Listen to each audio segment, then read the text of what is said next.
What is up, everybody? Welcome to Not Here to Play School.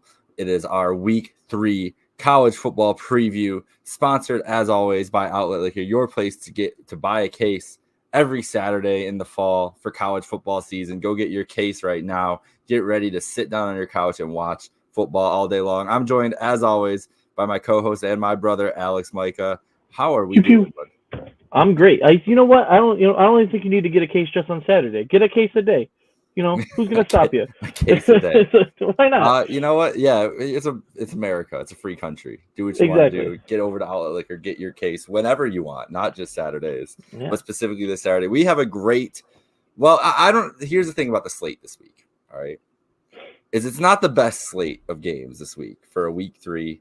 There are some good matchups. There'll be some interesting things, but it feels like it could be a chaotic week because I said to you last weekend, I don't think there's any good teams in college. I think there's maybe 3, maybe 4 good teams in college football, maybe 5. You keep on bumping the number up, so I'm going to 5. Well, here's where I'm at. Georgia's good. Mm-hmm. Texas is good. Mm-hmm. Ohio State's good. Yeah. And then these 3 teams might be good. Tennessee, Ole Miss, okay, USC. Okay, not Alabama? I haven't seen enough from Bama yet. They did not look good for 3 quarters against South Florida and then ran up the score in the fourth quarter. That always happened. It happened last year too, and then they made the college football playoff. They have an interesting game this week, and this has not been a good Wisconsin team. Let's get right into it. That's the first game we're going to talk about here. Number 4, Alabama at Wisconsin. Big noon kickoff. Alabama. This has got to be Alabama's first big noon kickoff, right? Oh, I didn't look that up. I would assume so, but yeah. I would assume so. Gus Johnson calling Bama. What's his name for Jalen Milroe going to be? Oh, that's a good one. Well, is it going to be something to do with Jalen Milroe's brand that he already has, that link? Oh, yeah, you know what? He's definitely gonna. So there's gonna be something with that, I think. If Reese Davis can do it. Let a naysayer know. Third all time, as you have in our notes here. Third all time meeting, first since 2015. 1-1 all time. We're getting a lot of those with the Big Ten and SEC teams. Which is exciting. It's exciting to see these guys play each other. Sometimes even some of these matchups we might have coming up this year where they've never played each other before. So that's a lot of fun. I noticed we'll get to this game later. We're talking about we'll talk about LSU. They play USC and UCLA this year, which I think is just odd, but that's kind of fun. That is interesting. The first meet I mentioned, the last time they met was 2015. What year was the first meeting? I didn't know this until I was looking at it. If you had to guess. Ooh. I'm saying like 1963. Older than that. Oh, okay, 1948. Older than that. Wow, 30. It's 1928. Wow. Alabama, they took Wisconsin, actually. Okay. This is the thing. Wisconsin, this is the second time Bama's going to be at Camp Randall. Wisconsin's never made the trip down. So you think of that too. 1928, they took that busload of kids all the way from Alabama up to Wisconsin to play that game, and they lost. That's a tough beat. How did they even set that game up? It's old college football is crazy. I assume the same way that like it started with all of those West Coast trips for Notre Dame is because it was the athletic director's wives. The Alabama athletic director just needed to hit up Madison, Wisconsin. Well, I think it was probably like, man, it's September in the South. It's really hot. Let's go up to Wisconsin. Okay. For a weekend. Maybe that's what it was. Idea. I like that. That's my thought process. All right. Well, what do you think about this football game? Because Wisconsin hasn't been impressive to start this year. It's not as much a shine on it as it possibly could have been. But it is a big test for a young Bama team on the road in what is going to be an insane environment at Camp Randall. I can only imagine. Yeah. It's obviously Alabama, and Jalen Milroe is used to hostile environments. He's been playing them for the last 2 years in the SEC. Obviously he's never experienced the Big Ten. If this game, like, obviously it would never happen, but if this game was like November up in Camp Randall, then that would be incredible because I would just love to see what he could do if it was like in a cold environment. It's true. I don't know. I think the spread's a little high. I think -16 is a little high. I thought it was 17. We have 3. I looked at the spreads right before this. We looked up the we have 3 games of our 5 here that are spread of 16 or 16.5, which yeah, is and I don't agree with all of them at all. So you think this is too high? I think it's a little too high. I still think it might be like 10, but 6. I mean, it's still a 2-score game, but 16 does seem high. I mean, Wisconsin is known for obviously like having a great run game and a good defense. Last 2 games. Yeah. A win over Western Michigan 28-14, in which they were down early, and a win over South Dakota 27-13. Yeah. Not great. It's not great, but I think you got to look at too. It's like who's like Bama's putting up these crazy numbers. I have it in there. They've averaging 52 points a game. That's against Western Kentucky and USF, excuse me. And they had 28 points in the fourth quarter against USF. Yeah. So I obviously I think Bama's going to handle business, but I don't think this game is going to just be like an instant blowout. I think it'll be kept close. Like you said, Cape Breton's a tough environment. We've seen it with Big Ten teams where they come in and they struggle and they might pull away late, but it's not just an easy place to go into. If being noon obviously isn't like this is the problem with Big Noon kickoff. Most of these environments are so much better at night. And then like Camp Randall at night and getting that rocking. And if it's a close game heading into the fourth quarter and jump arounds happening, who the fuck knows what's going to happen in that fourth quarter? But if you can't get up for Alabama coming to your campus, you can't. I think they're gonna get up for it no matter what. It's just I think it's more ideal when these games are at night. I would almost always prefer to watch one of these night games. That's fair. I've got Alabama winning this handily. I think it's going to be 38-17. Okay. What's your prediction? I still think that, like I said, I still think they're going to win decently. Like, I'll go 30. I'm going to be using. They're going to cover the 16-point spread. I guess I'm going to say 35-21. Okay. So 2 touchdowns. What's the thing about Wisconsin too is 21 might be generous to see if they can do that against Bama's defense because they haven't been scoring at an insane clip against Western Michigan or we saw what happened to Western Michigan when they played Ohio State. Got dismantled. Tyler Van Dyke has not been been good in his college career. He's never been a good quarterback. And then this running back room seems like it's the least exciting that it's been the last few years for Wisconsin. Yeah, so we'll see. We'll see what happens there at Camp Randall. Another noon game, which is the site of College Game Day this week, which I'm assuming we're gonna have to get used to this for game day. First of all, because LSU at South Carolina taking place at noon. You're like, okay, South Carolina had an impressive matchup. They dominated Kentucky last week, but what do we really think of Kentucky? LSU already has a loss on their schedule. They're ranked team at South Carolina. It should be a fun environment and everything. But we know they got that big deal with the SEC at this point. And so if there's games where they don't know where to go and don't have to question it, they're just going to go to the SEC, the best SEC game of the day. And this is the best SEC game of the day. Georgia at Kentucky, I'm sure, was the original idea. I'm sure they was hoping Kentucky pulled out a win. You could do the Vandegrift storyline. Yeah. They had it for slated for the Saturday night matchup. It's a 24-point spread with Georgia coming into town. Probably don't want to make that your marquee game of the weekend. So now we have this South Carolina team whose D-line has been dominant to start the year, to say the least. The defense looks ravenous, but this is a huge test with LSU, who only loss in the season is to a USC team that everybody has kind of agreed in the college football world is pretty scary and going to be pretty good this year. So I don't know what to make of this game. I don't know what to make of either of these teams, but it is a very fun early season SEC matchup. Do you have any faith in South Carolina being able to pull off the upset? Only 7-point underdogs. I do. Especially being at home, I think it's a big deal. And then not having to go to Death Valley is always ideal. And yeah, like you said, that defense is legit. They went on the road to Kentucky, and Kentucky is probably not a very good football team at all from what we could see. But they had 5 sacks and they had 2 interceptions. That's not. It's still SEC talent you're going up against on that offense line, and they were handling them. And it's not like LSU was lights out against USC, and USC's defense is notoriously not very good. So I think South Carolina has a decent opportunity.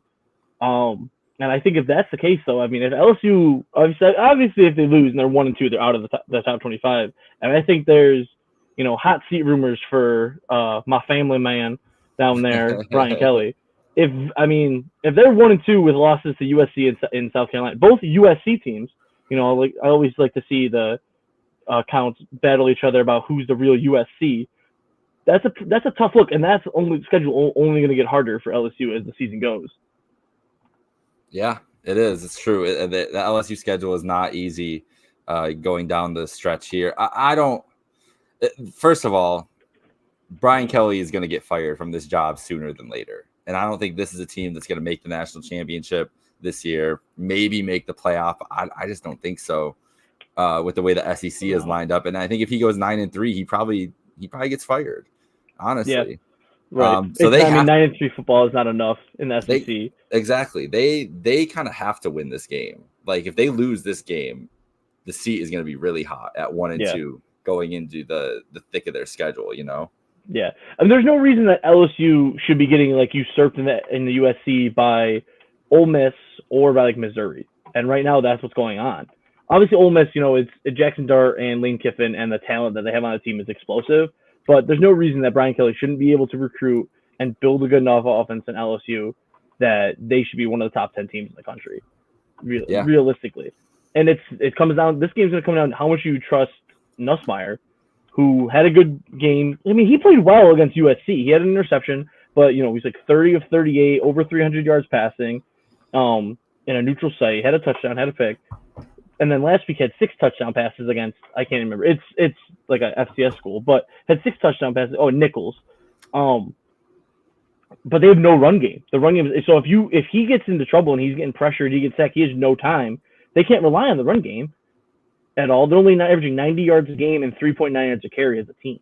That's awful. Especially going up against an awful team in Nichols, and you can't get that running stats up. Like I don't know what they're doing. Yeah. So I think South Carolina, honestly, is going to win. I think it's going to be close. I'll go 21-17. Wait, who did you have winning? I'm sorry. South Carolina. You got South Carolina winning this game. I got South Carolina winning. I got 28-17 LSU. Okay. I'm not buying into the South Carolina hype. Kentucky could be really bad. But take advantage of this early season chance to get a game day game in there and get back to a place you haven't been to. I like that. But I gotta go. I have not played like a single game for Road to Glory. I just haven't had the time yet. But I am at South Carolina. Well, I do. I'm at South Carolina. 5-star quarterback went to South Carolina. So gotta root for him. All right. Next up, we are staying in the SEC. Big SEC week to start here. But this is a non-conference matchup that has some juice. The fact this game is on SEC Network is a shame. This should have been a prioritized game on the schedule with the slate this week. It should have. Going into the schedule, I think that was the problem. It wasn't gonna. Yeah, I know. They probably had it already set. But we've got Boston College, who's a ranked Boston College, 2-0, beating Florida State and Georgia Tech, who we don't know if either of those teams are good. We know Florida State isn't good. Georgia Tech beat Florida State, and then people thought they were good because of that for some reason. And then Boston College has beaten both those teams. Bill O'Brien, we know, can coach. You're running a dynasty on college football, he has the schematic or tactician, whatever it is, down. He's going to get the most out of his players that is at that group. And they got some talent on that roster. But they're going into Missouri, who now has climbed up to number 6 in the rankings. And here's another one of those 16-point spreads, 16.5 at home for the Tigers. What is your read on Boston College, Missouri here? I think both these teams are overrated, honestly. Oh, wow. So I think Boston College is getting all this hype for beating a Florida State team that was still technically 10, but was 0-1. They had played a week 0 game and lost. So realistically, they never would have been ranked when they beat them. So they beat a bad Florida State team and they get this gravitas was beating a ranked team, which is ridiculous. And then they beat Georgia Tech, who also beat a bad Florida State team. So I don't understand why Boston College even ranked. They don't really, to me, it's not really that impressive. I think they have an okay offense with Castellanos. The game was exciting. I liked both those games that they played. Was it good? Not. I mean, are they a good team? I don't think so. And Missouri, coming in out of last year, they had all this hype. They had Cody Schrader. They had Brady Cook, Luther Burden, all this like star athletes. And they win the Cotton Bowl against Ohio State, which it was an Ohio State team that had nobody playing at all. And they were down to their third-string quarterback who had never played the game before. And then they come into this year they were ranked 11, right? Now they're up to 6. They've beaten Murray State and UB. And we're supposed to think this is a top 6 team in the country. because they it's not a lot of. I mean, it's really not a lot of places they've climbed though with just teams. They've only climbed because teams have fallen in front of them. We're talking about a Michigan and Notre Dame, those types of teams who have dropped off. LSU being one of those teams. What else do you want to happen if they were preseason 11? This is why preseason rankings are stupid. Because they were preseason 11 and they're 2-0 against two bum teams and they've moved up. I just think in general they're over. Tennessee moved up 7 spots this week for what? For beating a bad NC State team. It's ridiculous. It's that just that the AP decided to rank, but they're not very good. So it's not actually a good win. Like that's what I'm saying. It's all just the AP being like, well, we got to get as many SEC teams in the top 10 as possible before they all start playing each other. So basically, that they can hype up all these top 10 matchups that are going to happen. What do you have against Missouri though? Because last year they were a very impressive team. Honestly, I just don't think they've whatever. They just haven't shown anything to me. Obviously they're playing these scrub teams, and I don't think Boston College. They're going to get this ranked win against Boston College, I'm sure, and they're probably going to destroy Boston College. This is one of the times where the spread is probably accurate, and then they're going to be like, well, they have a ranked win. They must be a good team, and I just don't think they actually are. Well, that's fair. They will definitely hype that up. I think Luther Burden has been a non-factor the entire so far.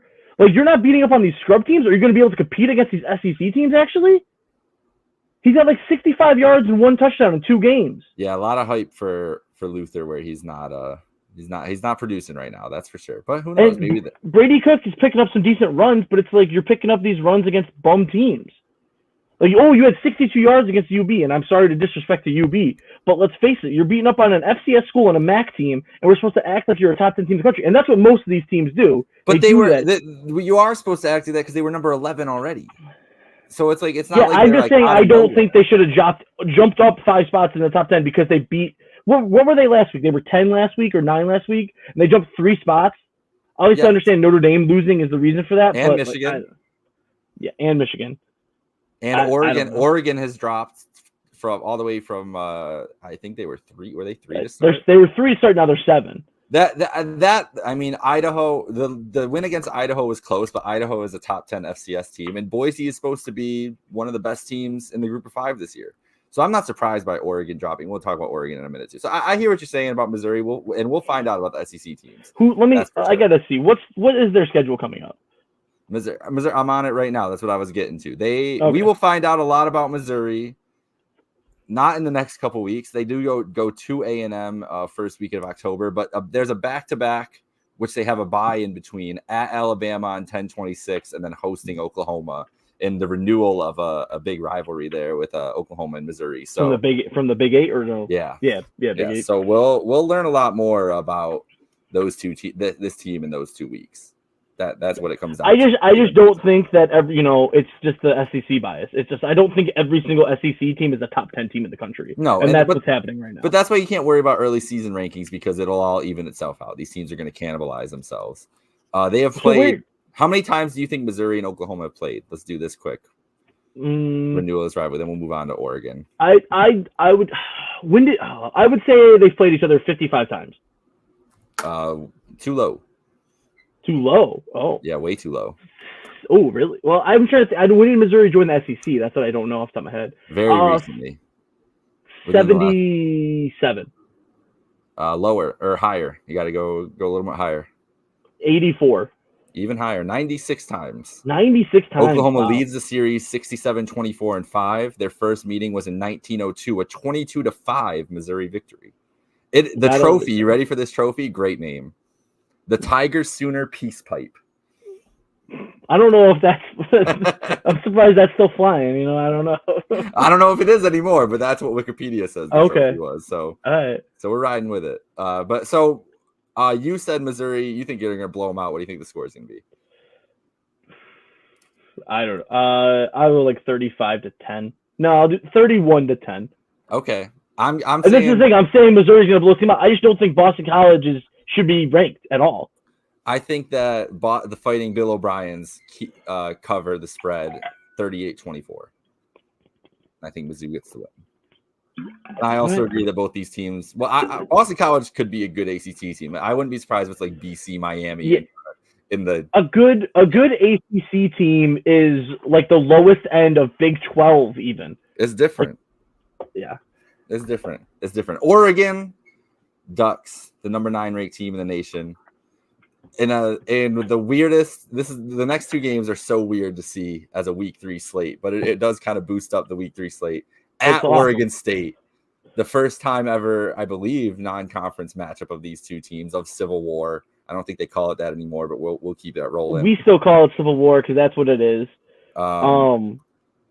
They battle over the Platypus Trophy. It's a great time. Perfect. The best trophy right there. It is the best trophy. I think you got your time a little bit messed up there, Jake. I think it's 3:30 Eastern. Oh, yep. You're right. But, no, I mean, I mean, this game is always exciting because anytime you get a rivalry game, it's exciting. I mean, it's weird seeing these rivalries. So, like, this one and the next one we're going to talk about in week 3 instead of as the last game on the regular season schedule. But this is a spread that I think is ridiculous. Oregon should not be getting this for much respect still. They were preseason number 3, and I didn't understand that. I don't understand why they're a double-digit favorite again, even though they proved consistently that they shouldn't be. They were a 50-point favorite week 1 against Idaho. They won by 10 points. And like you said, Idaho is at top 10 in the FCS poll. But still, they were only won by 10, being 50-point favorites. And then they were double-digit favorites against Boise State, and they won by 3 points and trailed for a lot of that game. And then it came down to a last-minute field goal for them to get that win. I think this spread should be a touchdown, maybe. If this was a night game, I would be hammering Oregon State immensely because you and me both talked about it all the time. That nighttime in Corvallis is different. It gets to a crazy-ass place. 3:30, it's still going to be, 12:30 there, I guess. But it's going to be wild. It's the last 5 years in Corvallis, Oregon State's won. Oregon struggled to go there. I'm excited for this game, and honestly, I wouldn't be surprised if we see an upset. I wouldn't be surprised either. I'm with you. The spread's too big. Oregon has not looked impressive to start this season, although that game against Boise, Boise I think is just really good. So I'm going to take that with a grain of salt. But yeah, Oregon was overranked to start the year. They were trying to get the hype up for a contender with Ohio State. Didn't want to give it too many questions around USC and Penn State to do so they gave it to Oregon. It hasn't bore out that way so far. I think it's just going to be a close game. Last year it was 31-7. I feel like being, like you said, in Corvallis, big benefit for the Beavers, just from the spread standpoint, where if you're talking about 16, like, I just think it's going to be a touchdown game. Dylan Gabriel, I just don't think he's as good as people hyped him up to be, and I didn't think he was last year either. I think he's a guy that can be effective, but there's a difference between having a guy and just a guy who can run your offense. Feel like he's that compared to Bo Nix, who could really kind of be a guy last year for them and make plays on his own and kind of make plays when he shouldn't have. But yeah, I don't know if I'm going to pick the upset. I'm still deciding in the moment here before you're about to make these picks. But Oregon State, that defense was nasty last week against San Diego State with a shutout. I think it'll be a closer game than the spread suggests, no matter what. This used to be called the Oregon Classic, by the way, till 1928. Civil War is a better. Civil War started in 1929, went till 2020. Their first meeting, 1894, Oregon State won 16-0 against Oregon. Solid. So I said the last 3 times they played in Corvallis, actually, Oregon State has picked up the win. So I mean, it's a pretty neutral game going back and forth. This is the last time they actually have each other scheduled as of right now, though. Oh, so that's kind of sad. They'll get that back on there. They will. It's sad that it is right now. But no, it's Oregon State's defense looked good last week against San Diego State against a good offensive coach in Sean Lewis. And the offensive line for Oregon looks terrible. They've let up 7 sacks. They let up 3 sacks against Idaho. Like, what are you going to play an action? And, like, now they're going to be getting into Big Ten play, and you're going to try to compete against those defenses? It's going to be rough sledding for Oregon. Tough ass. So what's your pick? I'm going to go – I want to be fun with it. I'll pick Oregon State. Okay. 24-23. Okay. 1-point win. Jam Griffin is going to have 200 yards, who is one of the running backs for Oregon State. Jam Griffin and Anthony Hankerson both already have 200 yards in the season. Great names. So they're cooking. Jam Griffin is a great name. Great name. So I'm excited to see what happens with them. I'm also going to pick Oregon State. There's got to be some chaos this weekend, and Oregon State Corvallis feels like the place it can happen. I'll go 27-24 Beavers over Ducks there. Throw the Big Ten into some chaos. I'm doing a quick FCS aside here. As two teams we talked about, we got to give respect to, because the Wisconsin close game last week was against South Dakota, who is currently number 6 in the FCS poll. So take it for what it's worth. But these FCS teams can play these games close. And also the way football is getting back to now, it's in the NFL too and in college football. It's not as much. We're not seeing teams put up 50, 60 points every week. High scores are like in the 40s, in the 30s. Like it's getting back to some more defensive football and tamping down on the big plays and everything. So a close game there with South Dakota, and Idaho last week beat Wyoming on the road 17-13. So their only losses, they have a 10-point loss to Oregon, and then beating Wyoming on the road. It's a pretty good start for the Idaho Vandals. That is true. That's true. I mean, they've come far from back when, 2019? I think Penn State beat them 70-0. So you can obviously see they've come a little bit of a long way. You know what I disagree with, though? The last thing is I'm looking at the FCS standings. Montana lost to North Dakota this week, and yet are still one place ahead of North Dakota. Makes no sense. No, that doesn't make any sense. Got to put them one spot behind. You can't keep them one spot ahead. No. You got the L there. But anyways, let's move on to the final game that we're going to discuss here. And as we said, we're going to keep it a rivalry theme. Washington State at Washington, the Apple Cup, 3:30 on Peacock. We don't know a lot about this Washington team yet. We really don't know a ton with Jed Fish there. It's a game that is, as you have in here, at Lumen Field, so at the Seahawks Stadium. But Washington plays in Seattle anyways, so it's still, I mean, it's they're the home team, and it's weird. I don't know why this game's at Lumen. I didn't really see why, but it's, I mean, technically neutral site, but in their hometown where they still play. So yes. What's your thoughts on this game and these two teams this year? Because nice win for Washington State last week over Texas Tech. They've looked good to start the year, and Washington has held serve as well. Mm-hmm. I don't know. It's good. I mean, I like this spread. It's closer rivalry game, so that's exciting. As the last few years, Washington's kind of down. I mean, they won last 2, but going back, they've won like 10 of the last 12. It should be just exciting. I mean, it's a fun game between two rivals. This is one where they actually have renewed the rivalry up until 2028. They're on each other's schedules, so that's pretty exciting. And what I'm kind of interested in seeing is more out of Washington after they kind of got disrespected and not being in the preseason top 25 at all. Obviously, they had their first couple games haven't really been much competition, but they were. I mean, I know they lost a lot of talent, but they were the national championship runner-up. And I know they lost their coach, but they brought in a good coach from Arizona who turned that program around. And I think after this, if it's a statement win here from them, and I think it will be, I think Washington's going to win. I think they hop up into the top 25, and they're going to be ranked to start Big Ten play. Behind the arm of transfer quarterback Will Rogers, who put up ungodly numbers at Mississippi State last few years and transferred in, and I believe he's like a 6-year senior, but he's been around for a minute. He has been around for a minute. And then they have a good run game too with a freshman running back in Jonah Coleman. So yeah. And he followed. He was an Arizona commit, and he came along with Jed Fish though. So I mean that's what I'm excited. I think it's just gonna be a good game in general. It's the closest game that we're talking about in all these spreads. Yeah, that's true. -4.5 there. I did some research while you were talking there that they decided to do a 5-year deal for games. The first of this year just at Lumen Field, and then it's alternating from campuses. So next year in Pullman, and then it's at Husky Stadium. So I think just because it's 5 years, they're like, why not? Let's do one, at the Seahawks Stadium, get some more people in there, the 12th man, whatever it is. So yeah, it'll be a good time. It'll be an interesting atmosphere to see what it's like. I'm sure it'll, like you said, mostly be Washington fans there. But yeah, I'm in complete agreement with you about Washington. I think the voters wanted to see them prove it, but they've looked good so far. And if they get a win here, they could definitely start creeping into the rankings. But same thing for Washington State. I think this is a really close game. I don't know where I'm leaning with it yet.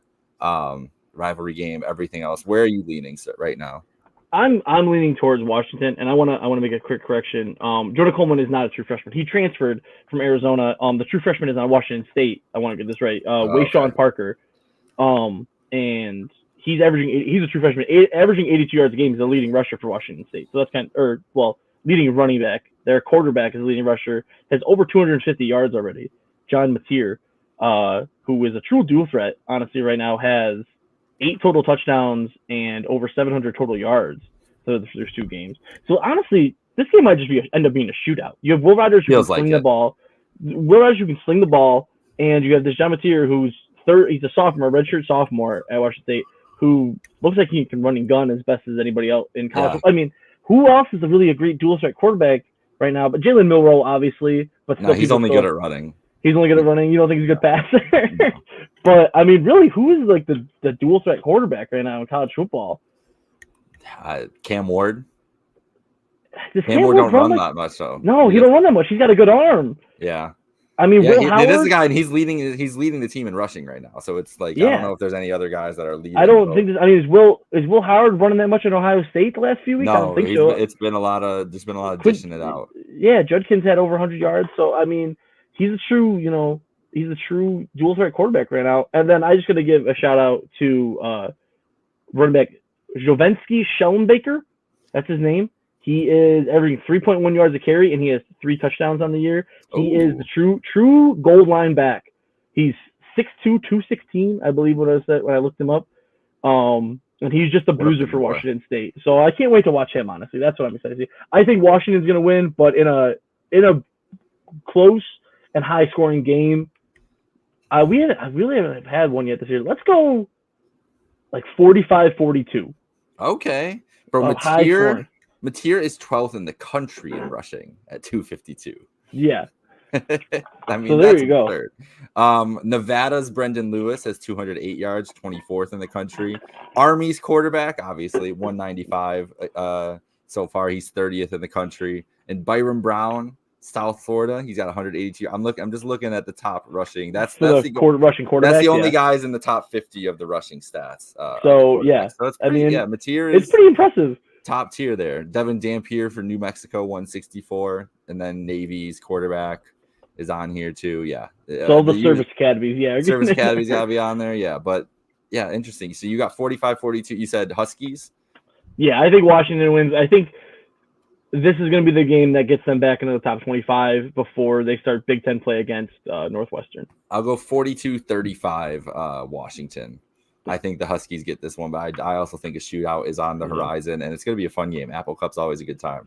It is. All right, well, it's a very big disparity. So, how many times do you think Washington's won this series? Oh, I would say they've played each other. Let's see, was it like 120 times? I don't remember. I just looked it up, and I don't remember what 100. They played each other 115 times. 115. I would say Washington's won like 70 times. 76. So yeah, you're close. Okay. Yeah. So good. Washington, it makes sense. But it's it's a little more. It's been fun the last. I feel like it's been good recently. There's been some really high powered matchups. Let's see. What's the? I want to say last year. Last year was a big win for Washington, right? Because it was kind of like a statement right before the Pac-12 championship. Yeah. But maybe the years before. Oh no, it was close. It was 24-21 last year. Oh, that is right. I remember it was like a late night game that was a little scary for yeah, that's right. Okay. At home too. So that's interesting. But yeah, it doesn't look like it has actually been very good the last couple years. No, I remember that 2018 game in Pullman. It was a snow game. I remember that. Yeah, that's right. 2015. But no, I mean, I feel like that last year was the closest game it had been for a while. Yeah. But I think this is a different Washington State team. You know, we're talking about Cam Ward as this and people are talking about him. We're not talking about Miami right now, but Cam Ward is this first round quarterback and all this stuff. He was at Washington State. He didn't get it done against Washington at all. Now he moved to a weaker conference. I don't know. We shall see. It's going to be a fun Saturday. Another fun Saturday. Make sure you get to Outlet Liquor. go your place to buy a case Saturday and every day of the week, as Mo said earlier on. So enjoy the slate of games today. It should be a chaotic Saturday. I feel like there's always a Saturday where the slate doesn't look great. It doesn't look like you have the high profile games, and some chaos happens around the country. So we're slated up. What's up? What game is Herb Street doing and Fowler doing? They're doing LSU South Carolina. Oh, they're doing they're doing the game at noon. The game day actually at noon. Okay. Yep. Gotcha. All yep. Right. Well, so we'll see what happens there. The other game of note that I wanted to mention, before we go, Tulane at Oklahoma. Tulane playing Kansas State to a touchdown game last week at home. First real test for Oklahoma, I think. We'll see what happens. Yeah. It's a good Tulane team. Could be a playoff team out of the AAC if they run the slate there. But definitely, we'll like I said, we were all over that last week. 9.5. We're like, this is weird that at home they're 9.5 point underdogs. And yeah, what is it? I think it's about 16 again. Honestly, let me check the. What's up with the bookmakers? 16. I don't know what the 16 is. I guess saying like a 17 point. They want you to bet for a 17-point win, and that's what I'm taking. All those. I feel like I want to take all those dogs at 16. Yeah. It seems weird. 16 seems weird because it's such like 13, a weird. It's 13 and a half. 13 and a half. Okay, so but 16's so weird because it's like, okay, so you think they're gonna win by like 17 points because usually teams aren't winning by 16 unless they're going for 2 or something. Yeah, I don't know. It's odd. But 13 and a half is begging you to take Oklahoma, and I would also take Tulane there. It could be like 31-21. Yeah, that's what it feels like to me. They want you to take the 2 touchdowns. And like, don't do it. Don't fall for that. But yeah, great slate of games. We'll see you next week to preview week 4. Until then, have a great day, folks.